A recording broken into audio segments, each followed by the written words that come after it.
It's so good to be with you all in this mornings. I feel quite sweet and quiet. We'll begin momentarily for those who already joined. Maybe find a sitting posture that allow you to settle in. It's almost like we're creating a virtual field, virtual meditation field around the globe this way. And while others join us.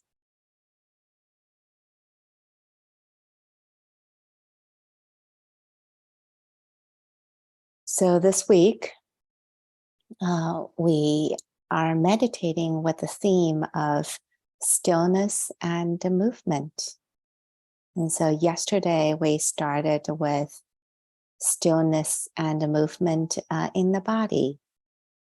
And today we'll still stay with the territory of the body, but I will bring a bit more emphasis around the stillness and movement with the movements of the breath.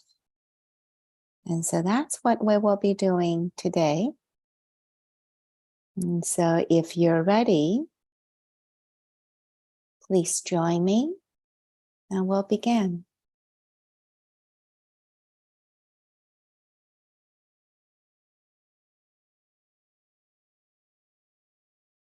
Settle into a meditative posture. Whether you're sitting on the cushions or sitting on chairs or lying down or even standing.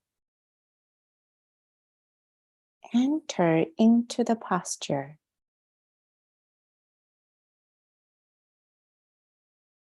As if you're entering into an ancient temple, the temple of this body, this mind and heart.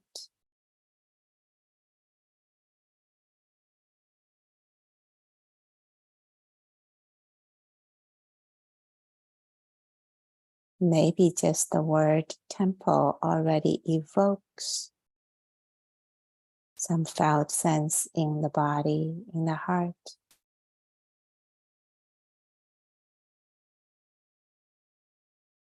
Maybe some reverence,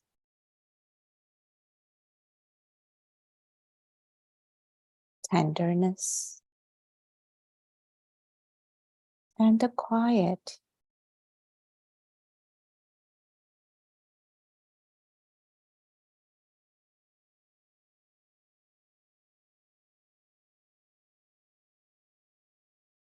Making our seat right here and now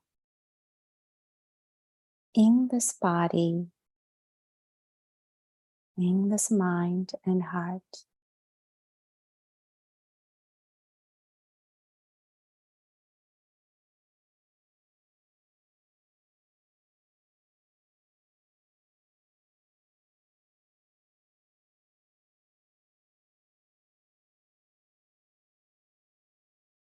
Our practice happens here and now.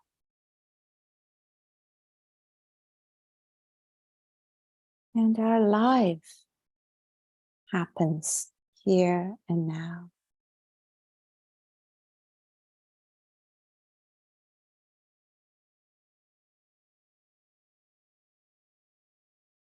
Taking a few moments to have a global sense of the body.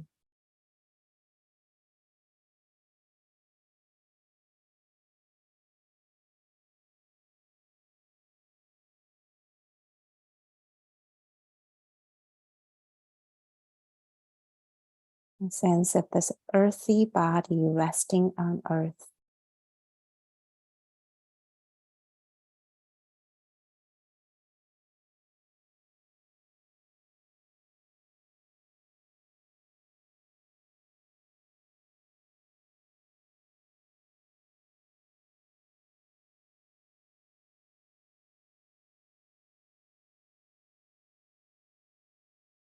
The initial moments of a meditation may feel like a lot of things moving.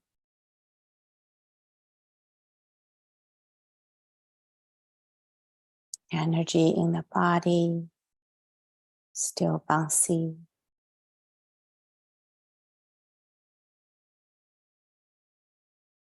Maybe the mind, thoughts are still bouncing around.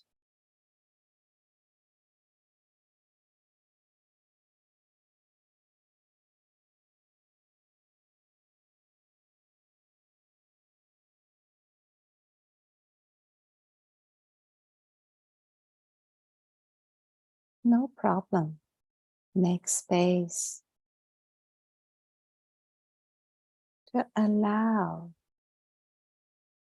the movements to move about and settle.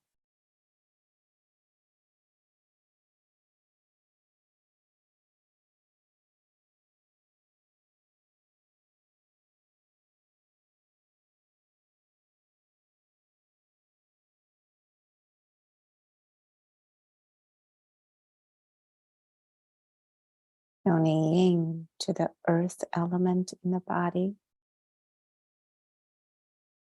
the felt sense is the solidity, firmness of the bones.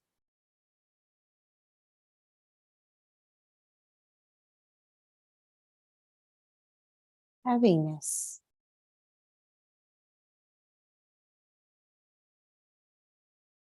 a weight settling down naturally.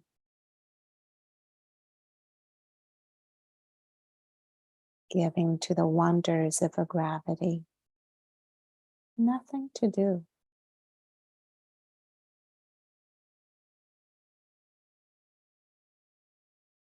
Simply allowing.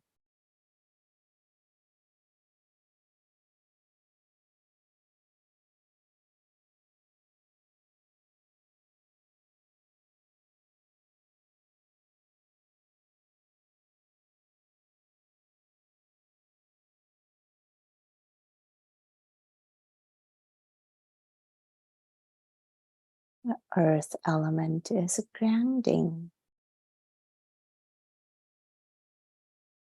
stable, somewhat still.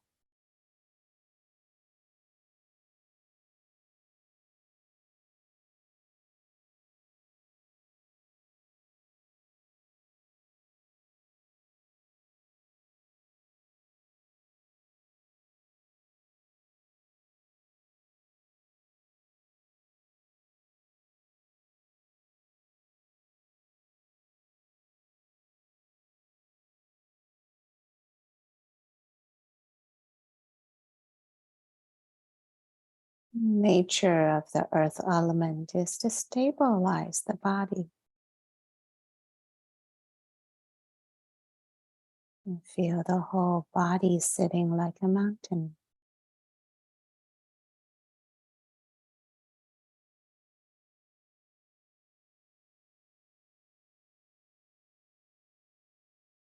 Quiet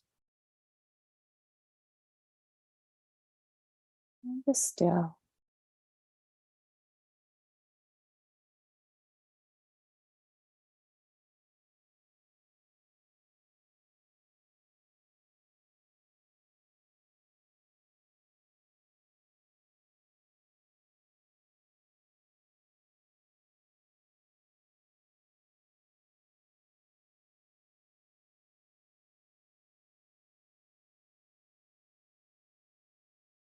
The stillness of the earth element in the body naturally highlights the movements of the wind element, the chi,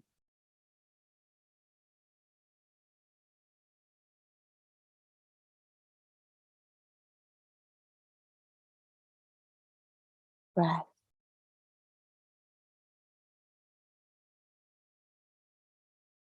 air moving as we breathe in and out.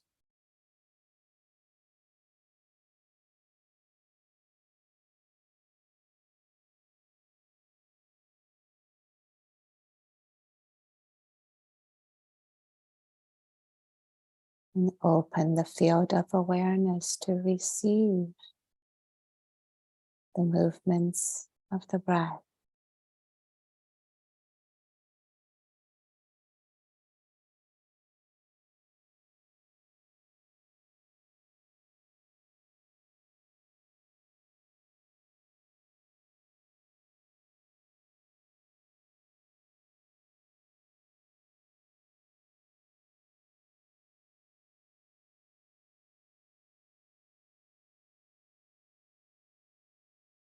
Feel the movements. Sense the movements in the body.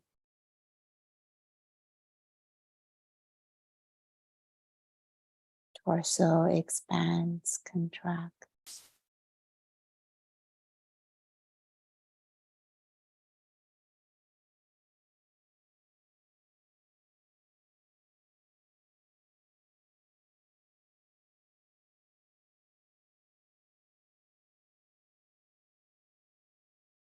Belly rises and falls.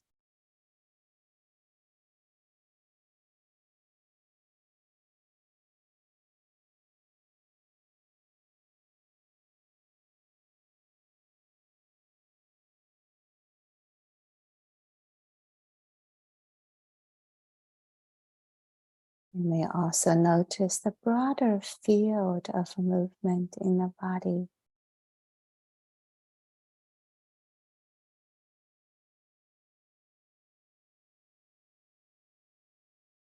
Vibrations, tingling in the hands, legs,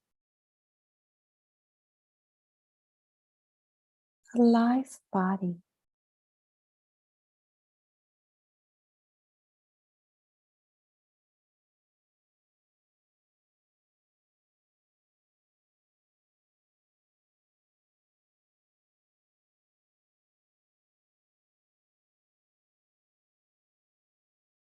And dropping out of the concept, the stories,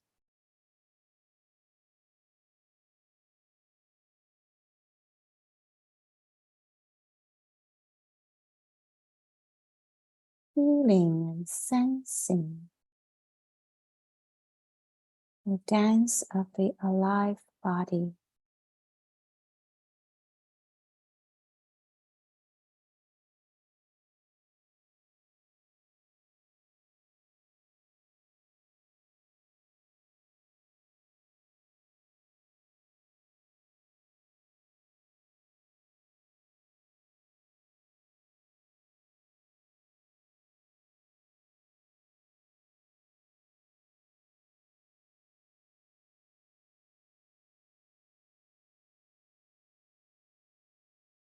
And feeling and sensing needs no words.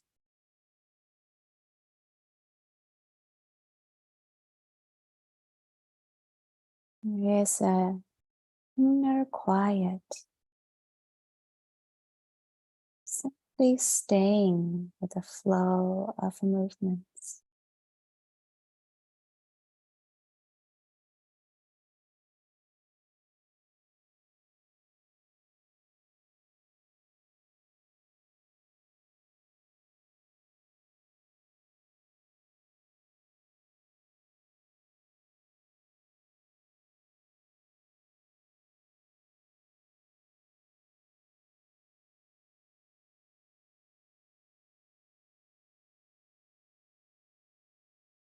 And stillness may still be palpable,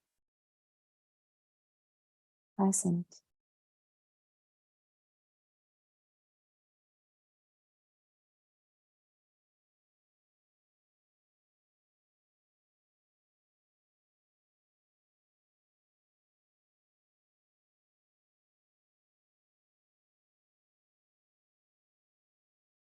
There is also the stillness in the knowing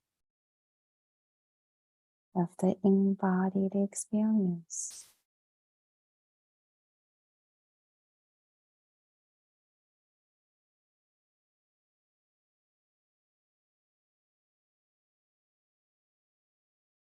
Silent, still knowing.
Notice the breath and shifts and changes.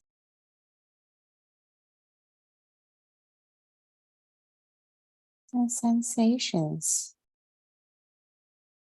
shifts and changes.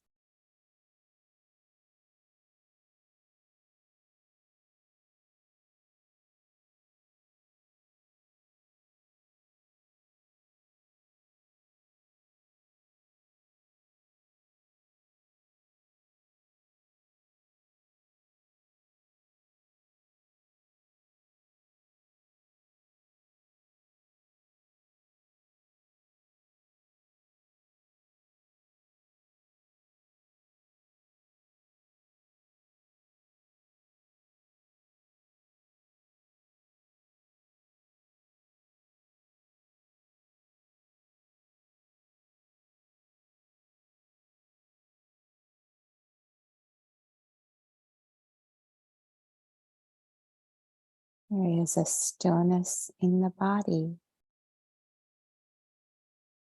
stillness in the mind.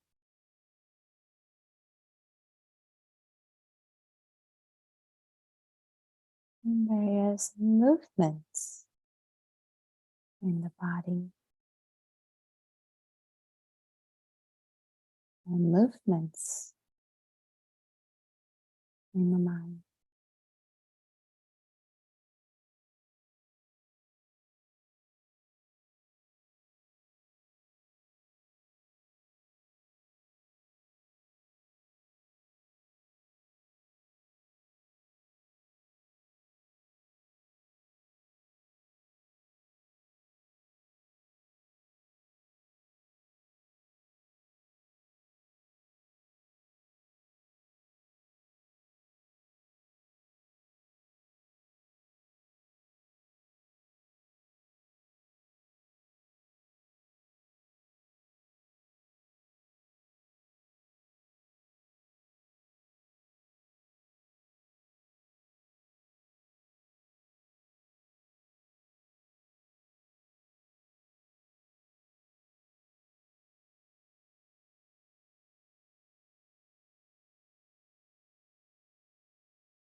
Different weather systems may come in. A strong energetic field or emotions, thoughts,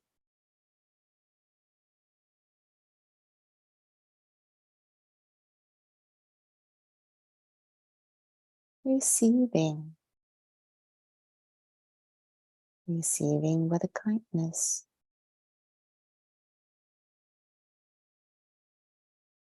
wide open, quiet field of awareness.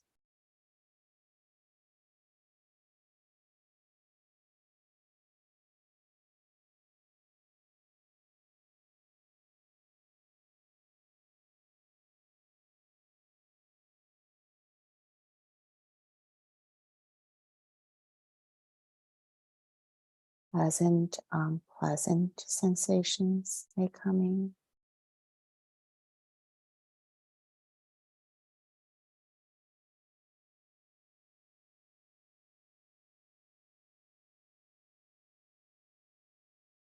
And this is a part of nature.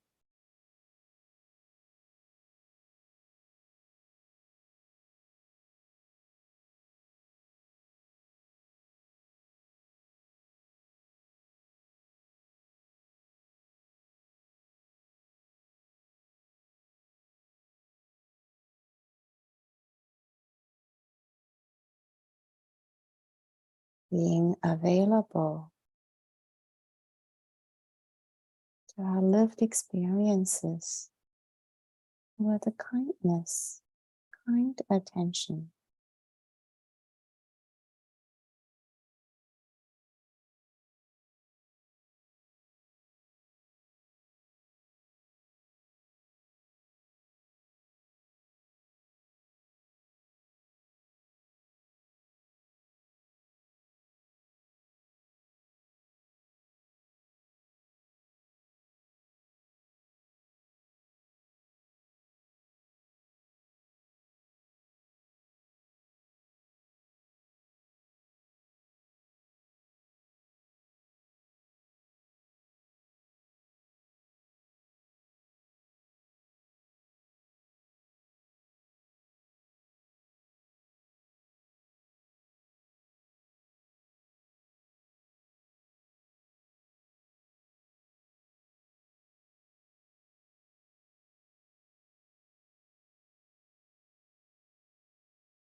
sitting like a mountain,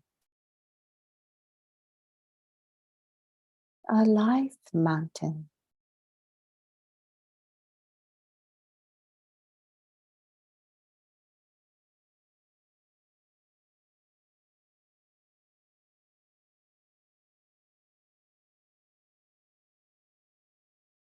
Quiet, still, unmoving.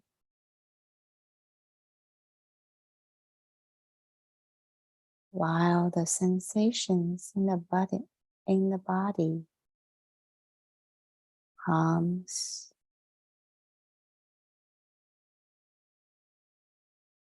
and dances.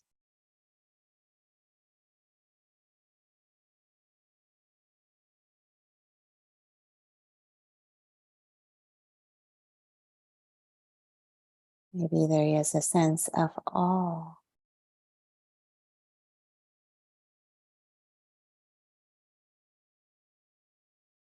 a sense of openness.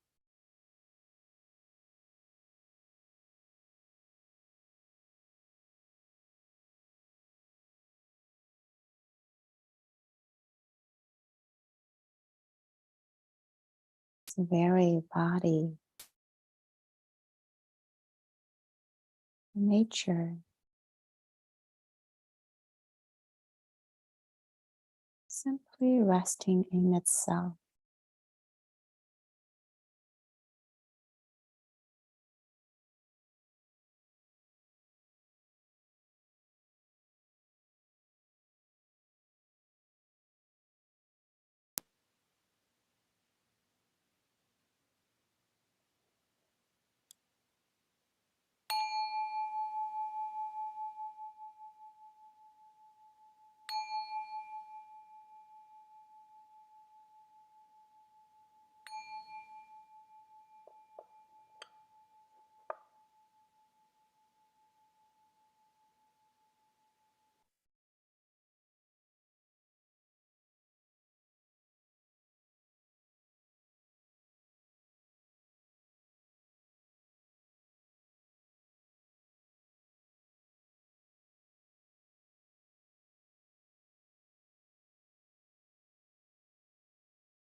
Hey,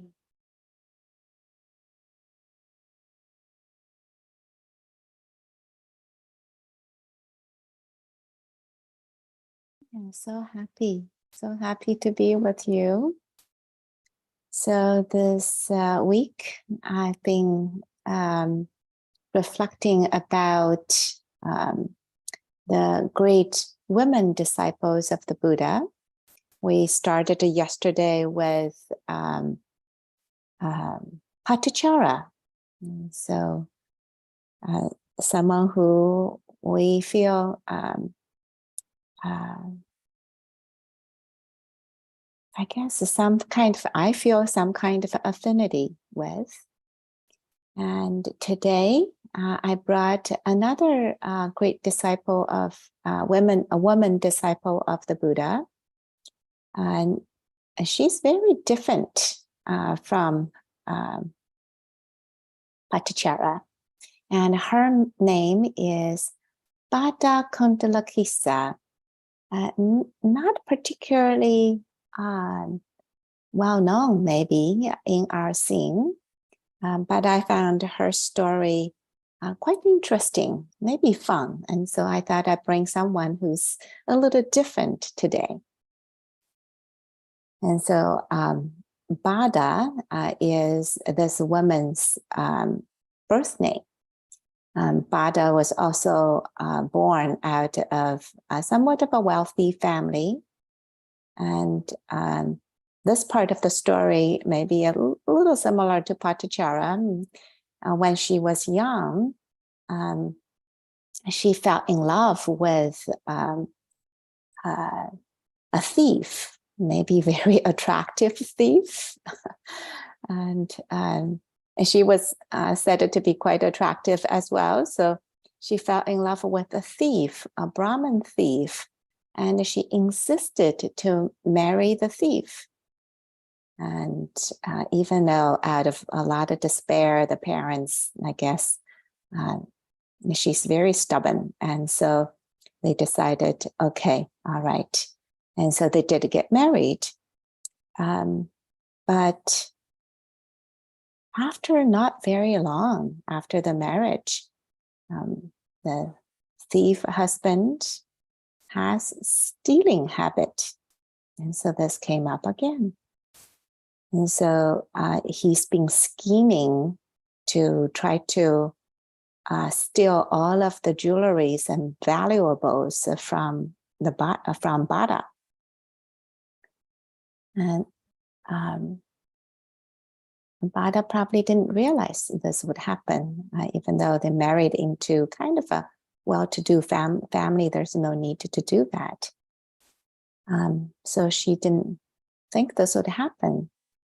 But one day, the young man decided to take Bada out to a top of the mountain. And his scheme was, he's gonna rob all the jewelries off Bada and then push her down the mountain to kill her. And she didn't realize that. And so they went to the top of the mountain. But she's a very smart young lady. When they got to the top of the mountain, she realized something wasn't right. And she realized that her husband was going to murder her. And so she was quite smart. She got to the edge of the mountain, and just before she handed off all the jewelries to her husband, she pushed him down the mountain and killed her husband. This all happened to kind of such a short few minutes, and it was shocking. She didn't expect that she would kill anybody, and let alone her own husband. And so this was too much. She didn't know how to hold this, and the burden of killing someone was way too much. And so she felt like she couldn't go back to her lay life anymore. She couldn't go back to her family. So she decided the only way she might find peace was to join a spiritual community. And so she became a wandering ascetic. And so in those days, there is this wandering ascetic order called the Jains. And this is still alive in India, and this tradition. And so she became a wandering ascetic in this order. And it was said, because this is an ascetic order, so people lived in ways that may be kind of challenging. And when she first got ordained into this order, she actually pulled all her hair from the root. As the new hair grew, they were very curly. So this word that she's known, Kundalakisa, means curly hair. And so she's known as the Bada Kundalakisa, who had a very curly hair. As a very intelligent woman, she spent the next 50 years or so wandering around the country as an ascetic and visiting all the spiritual leaders, learned about the philosophies and gained a lot of knowledge. In those days, when one gains knowledge and they will begin to engage in debates. And so she was very well known. Apparently, she won a lot of debates. And so she became kind of in some way a spiritual leader in that she's knowledgeable and was able to conduct a lot of debates and was able to win a lot of debates. Now, one day she was wandering around a place and that the Buddhist community was staying. And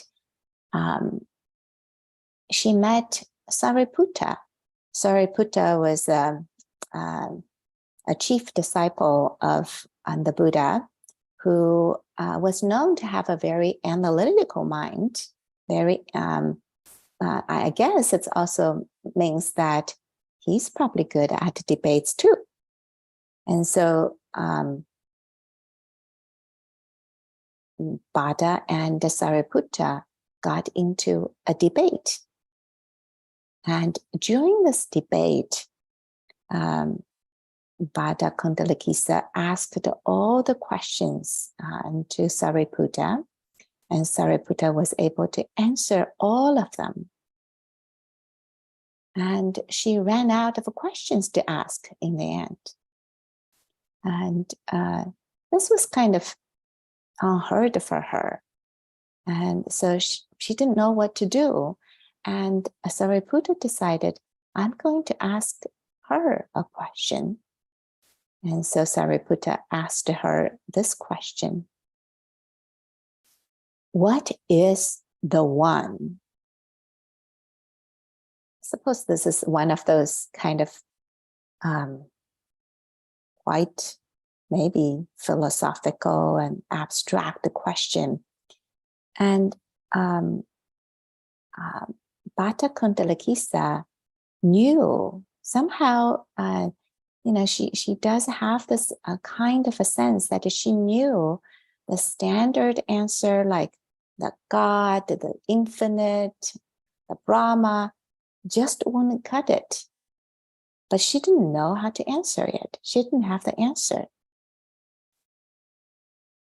And yet through this question, she had a sense that Sariputta might be the one who knows.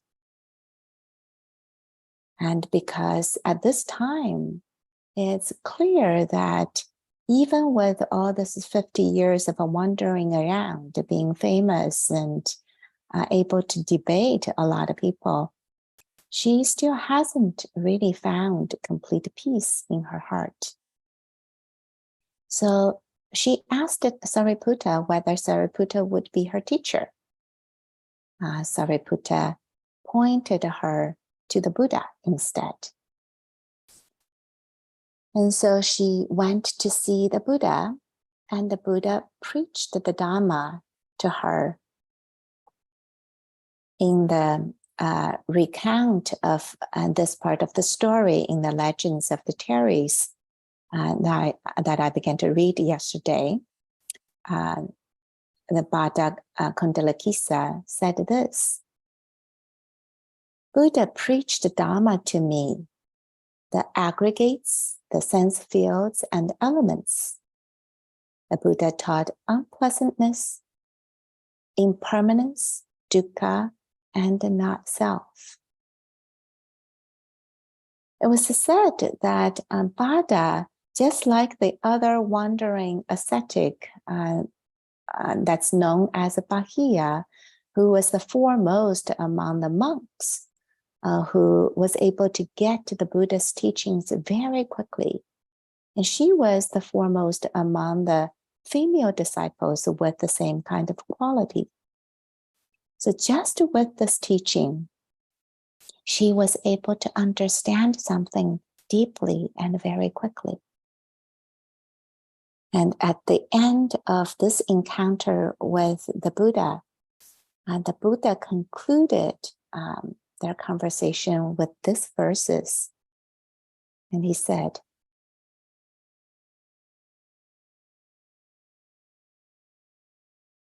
though 1,000 verses are made of meaningless lines, better the single meaningful line be heard by which one is at peace. So that was the end of Kundalakisa's debate career. And she realized with all this knowledge she had and all these debates that she engaged in, those are really not that meaningful anymore. So she went forth to join the Buddha, to become a disciple of the Buddha. And this teaching reminded me that so often we can miss that the teaching of the Buddha are not found in the stacks of books, the analysis, debates, or incessant thinking about them, the concepts, the ideas, the stories that we tell ourselves. Instead, the teachings point at the immediacy of our lived experience here and now. The Dharma is visible here and now, immediate, inviting to be seen for oneself, onward leading, and to be personally experienced by the wise. And so she recounted her awakening through these lines. Then, being fully ordained, this is into the Buddhist monastic order, I saw a little bit of water cleaning my feet, discerning that some water splashed up, some spilled down. Then, at that time, I realized all conditioned things are like that. Then my heart was liberated altogether without clinging. Then the Buddha dabbed me foremost of those with a quick intuition. I love this word intuition. It has a kind of rawness in it. It's not based on some kind of a speculative views, ideas. Each of us, being human, has this kind of intuitive capacity to know things simply, intimately, and deeply. And this is where Dharma becomes visible. And this kind of intuitive knowing is only possible when we drop out of the layers of concepts and ideas and all of our clingings to them. And may the Bhadda Kundalakisa's story inspire us to live simply, immediately, with the rawness of our life here and now. Thank you, everyone, for your attention, and we'll regroup tomorrow. Deep bows to you all.